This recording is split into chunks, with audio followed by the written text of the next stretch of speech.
Sa usa sa mga retreats nako, akong gipapiyong ang mga mata sa mga estudyante, dayon ako silang giingnan.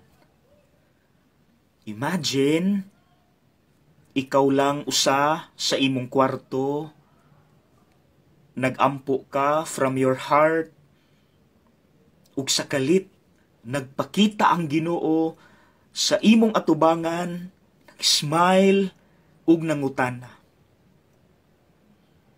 Unsa may gusto nimo nga akong buhaton para nimo? What do you want me to do for you? Unsa may imong tubag? Unsa may imong pangayoon? Abi ninyo mga igsuon, natandog kaayo ko ato. Kay didto nako nahibaw-an from the bottom of their hearts unsa di ay ilang mga gipangayo. In fact, naghinilakay na apilpog ko. Ug mauni ang pipila sa mga tubag nila. Ang usa miingon, Lord, maayo unta ko sa akong sakit. Nay usa mi tubag, Ginoo, pasaylua unta ko sa akong mga sala, Lord. Nay usa miingon, muundang na unta ko og hatag ug pasakit sa akong mga ginikanan, Lord, kay naluoy na kaayo ko nila. Sige ra na akong pasakitan.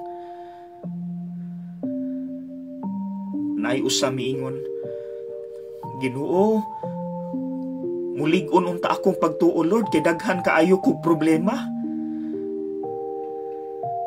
Nay usa miingon,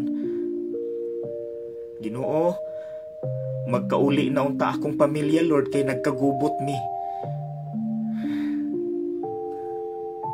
Pagkanindot. Mga igsuon, kanang pangutanaha, mauna ang gipangutana ni Jesus sa buta diri sa ebanghelyo karon. What do you want me to do for you? Ug iya nang ihatag. Naayo ang buta. Nakakita na. Ikaw daw igsuon, sige. Ikaw karon nga nagtan-aw, naminaw niining video karon. Sige daw. Imagine, ikaw lang usa sa imong kwarto. Nagampo ka nga kinasing-kasing ug sa kalit nagpakita ang Ginoo, nag-smile at ubangan nimo ug nangutana, unsa may gusto nimo nga akong buhaton para nimo? What do you want me to do for you? Igsuon unsa imong pangayoon? Again, imagine,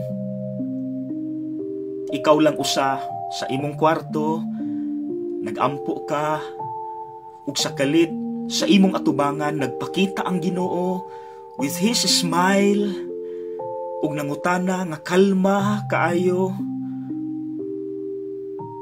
Unsa may gusto nimo nga akong buhaton para nimo?